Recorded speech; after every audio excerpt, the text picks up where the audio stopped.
ನಿಮ್ಮ ಸೇವೆಗಂತ ದುಮಗೇರಿಗೆ ಬರ್ತಾ ಇದ್ದೇನೆ. ರೂಪಕ್ಕೆ ಹೇಗೆ ನೇತ್ರ ಮುಖ್ಯವೋ ಹಾಗೆ ಗುರುಕೃಪೆಗೆ ಗುರು ಸೇವೆಯೇ ಮುಖ್ಯ. ನಿರಭಿಮಾನವಾಗಿ ಅಂತ ಗುರು ಸೇವೆಯಲ್ಲಿ ಪ್ರವರ್ತನಾಗಿದೆ. ಎಂದಿನಿಂದ ನೀನು ಕಬೀರ ದಾಸನಿಂದ ಕಬೀರ, ನಿನ್ನಲ್ಲಿ ಕೆಲವು ಪ್ರಶ್ನೆಗಳನ್ನು ವಿಚಾರಿಸಲೇ ಕಬೀರ, ಜ್ಞಾನದಿಂದ ಸಾಧ್ಯವಾಗುವ ಮೋಕ್ಷ ಸಂಪಾದನೆಗೆ ವಿವೇಕ ಒಂದೇ ಸಾಕು. ಇದಕ್ಕೆ ಮೋಕ್ಷವು ಇತರ ಸಾಧನೆಗಳನ್ನು ಏಕೆ ಮಾಡಬೇಕು? ಗುರುಗಳೇ, ವೈರಾಗ್ಯವಿಲ್ಲದೇನೆ ವಿವೇಕ ನಿಲ್ಲಲಾರದು. ಹಾಗಾದರೆ ವಿವೇಕ ವೈರಾಗ್ಯ ಇವೆರಡೇ ಸಾಕಲ್ಲ, ಹೆಚ್ಚಿನ ಸಾಧನೆಗಳೇ? ಗುರುಗಳೇ, ಸಮಾಧಿ ಸಾಧನಗಳಿಂದ ವೈರಾಗ್ಯವು ಸ್ಥಿರವಾಗುವುದು, ಇಂದ್ರಿಯ ನಿಗ್ರಹದಿಂದ ಮನೋದಯವು ಸಿದ್ಧಿಸುವುದು. ಆದ್ದರಿಂದ ಕ್ಷಮೆಗೆ ದಮೆಯ ಸಹಾಯ ಬೇಕಾಗುತ್ತದೆ. ಹೀಗೆ ಷಟ್ ಸಾಧನಗಳು ಒಂದಕ್ಕೊಂದು ಸಹಾಯವಾಗುವುದರಿಂದ ಅವೆಲ್ಲವೂ ಅವಶ್ಯವಿರುವವು ಅಲ್ಲವೇ ಗುರುಗಳೇ?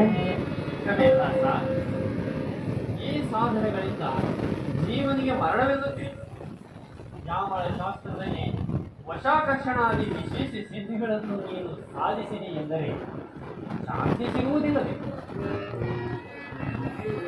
ಗುರುಗಳೇ, ನೀವು ಹೇಳಿದ ಈ ಸಾಧನೆಗಳು ಇಹದಲ್ಲಿ ಅಷ್ಟೇ ಅಲ್ಪ ಸುಖವನ್ನ ಕೊಟ್ಟು ಮುಂದ ನರಕಕ್ಕೂ ಹೋಯ್ತವ. ಹಾಗಾದರೆ ನಿನಗೆ ಪರದಲ್ಲಿ ಸುಖ ಬೇಕಾದರೆ ಪ್ರತೀಕ ಸಮಗ್ರಾದಿ ಉಪಾಸನೆಗಳನ್ನು ಮಾಡು, ಇಲ್ಲವೇ ಯೋಗವನ್ನು ಮಾಡು, ಇಲ್ಲವೇ ಯೋಗವನ್ನು ಸಾಧಿಸು. ಇದರಿಂದ ನಿನಗೆ ಉತ್ತಮ ಲೋಕಗಳು ಪ್ರಾಪ್ತವಾಗುವುದು. ಗುರುಗಳೇ, ಕರ್ಮವು ಕ್ಷಯವಾದ ಕೂಡಲೇ ಈ ಲೋಕಗಳಿಂದ ಜೀವನು ಪತನವಾಗುವುದು. ಆದ್ದರಿಂದ ನನಗೆ ಈ ಉಪಾಯಗಳು ಬೇಡ ಗುರುಗಳೇ. ಸರ್ವ ಪ್ರಾಣಿಗಳಿಗೂ ಇಹದಲ್ಲಿ ಸುಖ ಸಾಧನೆಗಳಾದ ವಿಷಯಗಳನ್ನು ಸಾಧಿಸಿ ಅರ್ಥ ಏಕೆ ಮಾತಾಡುತ್ತೆ? ಶ್ರುತಿ ಹೀಗೆ ಹೇಳುತ್ತಿದೆಯಲ್ಲ ಗುರುಗಳೇ, ಕರ್ಮ, ಪ್ರಜಾ, ಧನ ಇವು ಯಾವುವು ಅಮೃತ ತತ್ವವನ್ನು ಹೊಂದಲಿಕ್ಕೆ ಸಾಧನಗಳಾಗುವುದಿಲ್ಲ. ತ್ಯಾಗ ಒಂದರಿಂದಲೇ ಅಮೃತ ತತ್ವ ಸಿದ್ಧಿಸುವುದು ಅಂತ ಇದು ಸತ್ಯವೇ ಗುರುಗಳೇ? ನೀನು ಜ್ಞಾನಿಯಾಗಿ ನಿನ್ನನ್ನು ವೀಕ್ಷಿಸಿದ ಜನ ತಿರಸ್ಕರಿಸಲಿಲ್ಲ. ನಿನ್ನ ಹೃದಯ ಜ್ಞಾನ ಭಂಡಾರ ಸಾಹಿತ್ಯದ ತವರು ನಿನಗೇನು ಅನುಗ್ರಹಿಸಲಿ ಎಂದು ನನ್ನ ಹೃದಯ ಕನಿಕರಿಸುತ್ತದೆ.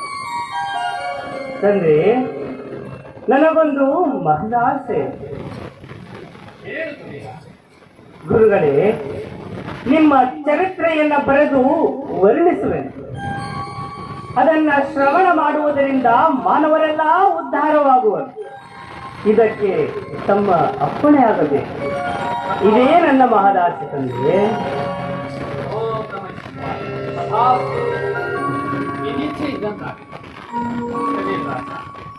ಶ್ರೀಮಂಜಿ ತತ್ವಗಳನ್ನು ಎಲ್ಲ ಆತ್ಮದಲ್ಲಿ ಶಿವಲಿಂಗ ಪೂಜೆ ಮಾಡುವುದು ಸರ್ವಶ್ರೇಷ್ಠ.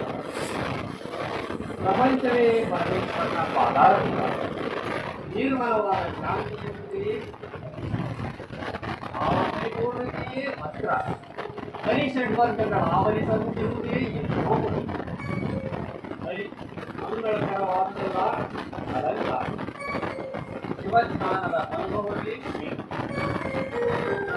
ಅವನಾದವೇ ಕರುಣಾರಸವೇ ಭಕ್ಷತೆ ಮನಸ್ಸೇ ಪುಷ್ಪ ವಿಷಯಾಭ್ಯಾಸ ಇಲ್ಲದಂತೆಯೇ ರೂಪ ಎಡಬಿಡದೆ ಸ್ಮೃತಿ ಪಟಲದಲ್ಲಿರುವ ಪ್ರಕಾಶವೇ ವೇದ ಭಾವನೆ ಮೂಲದ ವೃತ್ತಿಯೇ ನೈವೇದ್ಯ. ಪ್ರಥಮ ಸ್ವರೂಪದ ತತ್ವ ಗುಣವೃತ್ತಿಯೇ ತಾಂಬೂಲ. ಪ್ರಣವನಾದವೇ ಕಲರ್ಚೆ. ಶಿವಾಗಿ 36 ತತ್ವಗಳ ಖಚಿತ ಜ್ಞಾನವೇ ನಮಸ್ಕಾರ. ನ್ಯಾಯವಾದ ಯೋಗ ಮಾರ್ಗದಿಂದ ತನ್ನನ್ನು ಪರಮಾತ್ಮನೊಂದಿಗೆ ಏಕೀಕರಿಸಿ ಆನಂದಿಸುವುದೇ ವಿಸರ್ಜನೆ. ಈ ವಿಧವಾಗಿ ಭಾವಿಸಿ ನಿನ್ನ ಮಹದಾಶೆಯನ್ನು ಪೂರೈಸಿಕೊಂಡು ಮೋಕ್ಷ ಪಡಿಸಿ. ಇಂದಿನಿಂದಲೇ ನನ್ನ ಚರಿತ್ರೆ ಪ್ರಪಂಚದ ತೂಕಲ್ಲ ಸಂಭವಿಸಿ. ಕೈಲಾಸ ಮಂಟಪಕ್ಕೆ ಹೋಗುವ. ನಡೆಯಿರಿ ಗುರುಗಳೇ, ನಡೆಯಿರಿ. ದಾಸನಾಗಬೇಕು, ಗುರುವಿನ ದಾಸನಾಗಬೇಕು. ದಾಸನಾಗಬೇಕು, ಗುರುವಿನ ದಾಸನಾಗಬೇಕು. ಕಾಯ ವಾಚ ಮನದಲ್ಲಿ ಸೇವೆಗೈಯುತ್ತ ಗುರು ನೀನೇನು ತಲಿ, ಗುರು ನೀನೇನು ತಲಿ. ದಾಸನಾಗಬೇಕು, ಗುರುವಿನ ದಾಸನಾಗಬೇಕು. ದಾಸನಾಗಬೇಕು, ಗುರುವಿನ ದಾಸನಾಗಬೇಕು.